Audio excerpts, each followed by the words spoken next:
എല്ലാവരെയും ക്രിസ്തുവിൽ വന്ദനം ചെയ്യുന്നു. യൂദായുടെ ലേഖനം 1-ാം അധ്യായം 8-ാമത്തെ വാക്യത്തിൽ അങ്ങനെ തന്നെ ഇവരും സ്വപ്നാവസ്ഥയിലായി ജഡത്തെ മലിനമാക്കുകയും കർത്തൃത്വത്തെ തുച്ഛീകരിക്കുകയും മഹിമകളെ ദൂഷിക്കുകയും ചെയ്യുന്നു. പല കാര്യങ്ങൾ ഈ വചനത്തിൽ പരിശുദ്ധാത്മാവ് ഉൾക്കൊള്ളിച്ചിട്ടുണ്ട്. ഒന്ന്, സ്വപ്നാവസ്ഥയിൽ കഴിയുന്ന ആളുകളെക്കുറിച്ചാണ് ഇവിടെ പറഞ്ഞിരിക്കുന്നത്. ഒരു വ്യക്തി സ്വപ്നാവസ്ഥയിൽ ജീവിക്കുന്നു എങ്കിൽ ആ വ്യക്തിയുടെ സ്വഭാവത്തിൽ വെളിപ്പെടുന്ന ചില കാര്യങ്ങളാണ് പിന്നത്തേതിൽ പറഞ്ഞിരിക്കുന്നത്. ഇന്ന് അനേക ദൈവമക്കൾ സ്വപ്നാവസ്ഥ ജീവിക്കുന്നവരാണ്. എന്താണ് സ്വപ്നാവസ്ഥ എന്ന് ബൈബിൾ വിശേഷിപ്പിച്ചിരിക്കുന്ന പദത്തിൻ്റെ അർത്ഥം? അതായത് യാഥാർത്ഥ്യ ബോധമില്ലാതെ ദൈവിക സത്യങ്ങളെല്ലാം അവഗണിച്ച് സ്വന്തം ഇഷ്ടം അനുസരിച്ച് സ്വന്തം ആഗ്രഹങ്ങളനുസരിച്ച് ജീവിക്കുന്ന, ഒറ്റ വാക്കിൽ പറഞ്ഞാൽ ജഡത്തെ അനുസരിച്ച് ജീവിക്കുന്ന, ദൈവഹിതത്തിന് വെളിയിൽ ജീവിക്കുന്ന അവസ്ഥയ്ക്കാണ് സ്വപ്നാവസ്ഥ എന്ന് പറയുന്നത്. അവർ ഒരിക്കലും വചനത്തെ ആദരിക്കാറില്ല. സ്വന്തം ചിന്തകൾക്കും മോഹങ്ങൾക്കും കീഴടങ്ങി ആണ് അവർ ജീവിക്കുന്നത്. അവരുടെ താല്പര്യങ്ങൾക്ക് വേണ്ടി പലപ്പോഴും അവർ വചനത്തെ വളച്ച് ഒടിക്കാറുണ്ട്. ഇത് പ്രത്യേകം നാം ശ്രദ്ധിക്കണം. ഇന്ന് പലപ്പോഴും പലരെയും പിശാച് വളരെ കൗശലത്തോടെ വഞ്ചിക്കുന്നത് ഈ സ്വപ്നാവസ്ഥയിലേക്ക് കൊണ്ടുപോയിക്കൊണ്ടാണ്. ആത്മീയ ജീവിതത്തെ പോലും സ്വന്തം മോഹങ്ങൾ സ്ഥാപിച്ചെടുക്കുവാനുള്ള ഒരു മുഖാന്തരമായിട്ട് പിശാച് അവതരിപ്പിക്കുന്നു. ഈ ഉറക്കത്തിലാണല്ലോ സ്വപ്നാവസ്ഥ ഉണ്ടാകാറുള്ളത്. ഉറക്കത്തിൽ കഴിയുന്ന ഒരു മനുഷ്യനെ സംബന്ധിച്ച് തനിക്ക് ചുറ്റും നടക്കുന്നതൊന്നും അയാൾക്ക് മനസ്സിലാക്കുവാൻ കഴിയുകയില്ല. ദൈവിക സത്യങ്ങളോ ദൈവത്തിൻ്റെ അധികാരങ്ങളോ ദൈവത്തിൻ്റെ ന്യായവിധികളോ ഒന്നും തിരിച്ചറിയുവാൻ കഴിയാതെ ഉറക്കത്തിൽ സ്വപ്നാവസ്ഥയിൽ കഴിയുന്ന ആളുകൾ ഇന്ന് വിശ്വാസ സമൂഹത്തിലുണ്ട്. അവർ ചിന്തിക്കുന്നത് അവരുടെ സത്യങ്ങളാണ്, അവർ വിശ്വസിക്കുന്ന കാര്യങ്ങളാണ് സത്യം, തൻ്റെ ആഗ്രഹങ്ങളാണ് ശരി, അവർ ദൈവത്തിൻ്റെ വഴിയെന്ന് വിചാരിച്ച് യാത്ര ചെയ്യുന്ന വഴിയാണ് ശരി. ദൈവവചനം അവരുടെ ജീവിതത്തിൽ ക്രിയ ചെയ്യുവാൻ അവർ അനുവദിക്കുന്നില്ല. മാത്രമല്ല, ദൈവവചനത്തിൻ്റെ ശാസനയ്ക്കോ ശിക്ഷണത്തിനോ വിധേയപ്പെടുവാൻ അവർ ശ്രമിക്കാറുമില്ല. സ്വപ്നാവസ്ഥ ഒരു വ്യക്തിയുടെ ജീവിതത്തിൽ ആരംഭിച്ചു കഴിഞ്ഞാൽ ആ വ്യക്തിയിലുണ്ടാകുന്ന മാറ്റം എന്ന് പറയുന്നത് ജഡത്തെ മലിനപ്പെടുത്തുവാനായിട്ട് തുടങ്ങും. ജഡത്തെ മലിനപ്പെടുത്തുന്നു, കർത്തൃത്വത്തെ നിഷേധിക്കുന്നു, മഹിമകളെ ദൂഷിക്കുന്നു. ഒരു വ്യക്തി സ്വപ്നാവസ്ഥയിലേക്ക് പോകുമ്പോൾ ഈ കാര്യങ്ങളാണ് സംഭവിക്കുന്നത്. ജഡത്തെ മലിനപ്പെടുത്തുക എന്ന് പറഞ്ഞാൽ ബൈബിൾ പഠിപ്പിക്കുന്ന ഒരു വലിയ സത്യമുണ്ട്. നാം വീണ്ടെടുക്കപ്പെട്ടവരാണ്. നമ്മുടെ ശരീരത്തിൻ്റെ മേൽ ദൈവത്തിനാണ് അധികാരം. ദൈവമാണ് നമ്മുടെ ശരീരത്തെ വീണ്ടെടുത്തിരിക്കുന്നത്, നമ്മുടെ ആത്മാവിനെ വീണ്ടെടുത്തിരിക്കുന്നത്. അപ്പോൾ ഈ ശരീരം ദൈവത്തിൻ്റെ പരിശുദ്ധാത്മാവിന് വസിക്കുവാനുള്ള മന്ദിരമാണ്, ദൈവത്തിൻ്റെ ആലയമാണ്. ഇതൊരിക്കലും മലിനപ്പെടുത്തുവാനായിട്ട് പാടില്ല. അതുകൊണ്ടാണല്ലോ പൗലോസ് അപ്പോസ്തലൻ പറഞ്ഞത്, ജഡത്തിലെയും ആത്മാവിലെയും കന്മഷങ്ങളെ പോക്കി വിശുദ്ധിയിൽ തികച്ച് ദൈവഭയമുള്ളവരായി ജീവിക്കണം എന്നുള്ളത്. എന്നാൽ സ്വപ്നാവസ്ഥയിൽ കഴിയുന്ന ഒരു വ്യക്തിക്ക് ജഡത്തിൽ തിന്മ, പാപം ചെയ്യുന്നത് വലിയ വിഷയമല്ല.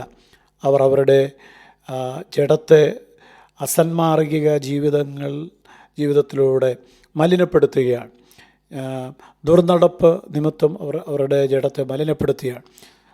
അതുപോലെ സ്വവർഗഭോഗങ്ങൾ, ലൈംഗിക പാപങ്ങൾ ഒക്കെ സാരമില്ല എന്നാണ് അവർ വിചാരിക്കുക. ദൈവത്തിൻ്റെ കൃപയെ ദുഷ്കാമവൃത്തിക്ക് ഹേതുവാക്കി എന്ന് യൂദാ പറയുന്നത് ഈ പശ്ചാത്തലത്തിൽ നാം ചിന്തിക്കേണ്ട കാര്യമാണ്. അവർക്കിഷ്ടമുള്ളതെല്ലാം അവരുടെ ശരീരം കൊണ്ട് അവർ ചെയ്യുന്നു. ചിലർ ബീഡി വലിക്കുന്നു, ചിലർ മുറുക്കുന്നു, ചിലർ ശരീരത്തെ പച്ചകുത്തുന്നു. ഈ ശരീരം അവരുടെ സ്വന്തമാണ്, ഇതിലെന്തും ചെയ്യാൻ അധികാരമുണ്ട് എന്നുള്ള നിലയിൽ അവർ ജീവിക്കുന്നു. അതുകൊണ്ടാണ് ഇവിടെ പറഞ്ഞിരിക്കുന്നത് ജഡത്തെ മലിനപ്പെടുത്തുന്നു. പ്രിയപ്പെട്ടവരെ, പാടില്ല. നമ്മുടെ ശരീരം ദൈവത്തിൻ്റെ ആത്മാവ് വസിക്കുന്ന മന്ദിരമായിരിക്കണം. നമ്മുടെ ശരീരം വിശുദ്ധമായിട്ട് നാം സൂക്ഷിക്കണം. നിങ്ങൾ ദൈവത്തിൻ്റെ മന്ദിരമാണെന്നും ദൈവത്തിൻ്റെ പരിശുദ്ധാത്മാവ് നിങ്ങളിൽ വസിക്കുന്നു എന്ന് നിങ്ങൾ അറിയണം എന്നും പൗലോസ് പറയുന്നത് കൊണ്ടാണ്. രണ്ടാമത്, സ്വപ്നാവസ്ഥയുടെ ഫലം കർത്തൃത്വത്തെ തുച്ഛീകരിക്കുന്നു. കർത്തൃത്വം എന്ന് പറയുന്നത് യേശുക്രിസ്തുവിൻ്റെ കർത്തൃത്വം തന്നെയാണ് പ്രധാനമായിട്ടും. ദൈവം തന്നെ ഭരിക്കുവാൻ സ്വപ്നാവസ്ഥയിലുള്ളവർ അനുവദിക്കുന്നില്ല. ദൈവം അവരിൽ വാഴുന്നില്ല. അവർ അവരുടെ ഇഷ്ടങ്ങൾ ആണ് പ്രധാനമായിട്ടും അനുസരിച്ച് ജീവിക്കുന്നത്. എൻ്റെ തീരുമാനം, എൻ്റെ ഇഷ്ടം. ദൈവത്തിന് അവരുടെ ജീവിതത്തിൽ പ്രാധാന്യമൊന്നുമില്ല. കർത്താവേ കർത്താവേ എന്നവർ വിളിക്കുന്നുണ്ടാവും, പക്ഷേ അവർ കർത്തൃത്വത്തെ നിഷേധിക്കുന്നവരാണ്. യേശുവിൻ്റെ കർത്തൃത്വം, നമുക്ക് ദൈവം വച്ചിരിക്കുന്ന ഒരു ക്രമമുണ്ട്, അധികാരമുണ്ട്. നമ്മളെ ഭരിക്കുവാൻ ദൈവം ആരെയൊക്കെയോ നിയമിച്ചിട്ടുണ്ട്. അവരെല്ലാം ആ കർത്തൃത്വത്തെ എല്ലാം നിഷേധിക്കുന്ന ഒരു ഏകാധിപത്യ ജീവിതമായിരിക്കും സ്വപ്നാവസ്ഥയിൽ കഴിയുന്ന ആളുകളുടെ. മൂന്നാമത് പറയുന്നു, സ്വപ്നാവസ്ഥയിൽ കഴിയുന്നവർ മഹിമകളെ ദുഷിക്കുന്നു. ഇവിടെ മഹിമകൾ എന്ന് പറയുന്നത് ദൈവത്തിൻ്റെ പ്രവർത്തനത്തെ, ദൈവം വ്യക്തികളിലൂടെ ചെയ്യുന്ന കാര്യങ്ങളെ, ദൈവത്തിൻ്റെ അഭിഷേകം ഉള്ളവരെ, അതായത് ക്രിസ്തുവിന് വേണ്ടി, സത്യത്തിനു വേണ്ടി നിൽക്കുന്ന തൻ്റെ ഭക്തന്മാരെ ദുഷിക്കുന്നു. മഹിമകൾ എന്ന് അവിടെ വിശേഷിപ്പിച്ചിരിക്കുന്നത് വാസ്തവത്തിൽ കർത്താവിൻ്റെ കൃപയിൽ നിൽക്കുന്ന, ദൈവത്തിൻ്റെ വിശുദ്ധിക്കൊത്തവണ്ണം ജീവിക്കുന്ന ആ കാര്യങ്ങളാണ്. അപ്പോൾ ഇവിടെ ദൈവത്തിൻ്റെ പ്രവർത്തനത്തെക്കുറിച്ചും ഒക്കെ അങ്ങ് വിമർശിക്കുകയാണ്, വിധിക്കുകയാണ്. അത് ആത്മീയ അറിവിൻ്റെ അഭാവമാണ്, അത് ആത്മീയ ധിക്കാരമാണ്. എല്ലാം അറിയാമെന്നുള്ള ഭാവമാണ്, ആത്മീയ പക്വതയുടെ അടയാളമല്ല. അപ്പോൾ ഒരു വ്യക്തി സ്വപ്നാവസ്ഥയിലാണെങ്കിൽ ആ വ്യക്തിയിൽ ഈ 3 ലക്ഷണങ്ങളുണ്ടാവും. 1, കർത്തൃത്വത്തെ അവർ നിഷേധിക്കും. 2, ജഡത്തെ അവർ മലിനപ്പെടുത്തും. 3, മഹിമകളെ ദുഷിക്കും. ഇന്ന് ആത്മീയ സമൂഹത്തിൽ ഇങ്ങനെയുള്ള ധാരാളം ആളുകളെ നാം കാണുന്നില്ല. എന്തും ആരോടും പറയാൻ മടിക്കാത്ത, ആരെയും വിധിക്കുന്നവർ.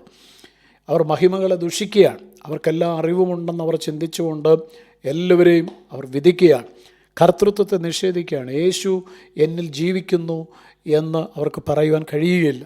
അവരുടെ സ്വയമാണ് അവരിൽ ജീവിക്കുന്നത്. മൂന്നാമതായിട്ട് ഏറ്റവും ആദ്യം നമ്മൾ കണ്ടത് ജഡത്തെ മലിനപ്പെടുത്തുകയാണ്. പാപം അവരുടെ ജീവിതത്തിൽ കർത്തൃത്വം നടത്തും. സ്വപ്നാവസ്ഥയിലാണ്. അവർക്ക് വരുന്ന ശിക്ഷാവിധിയാണ് മേൽപ്പറഞ്ഞ തിരുവെഴുത്തിൽ പൗലോസ് ഓർപ്പിക്കുന്നത്. കർത്താവേ, സ്വർഗീയപിതാവേ, സുബോധത്തിൽ ജീവിക്കുവാൻ എല്ലാവർക്കും കൃപ നൽകണം. സ്വപ്നാവസ്ഥയിൽ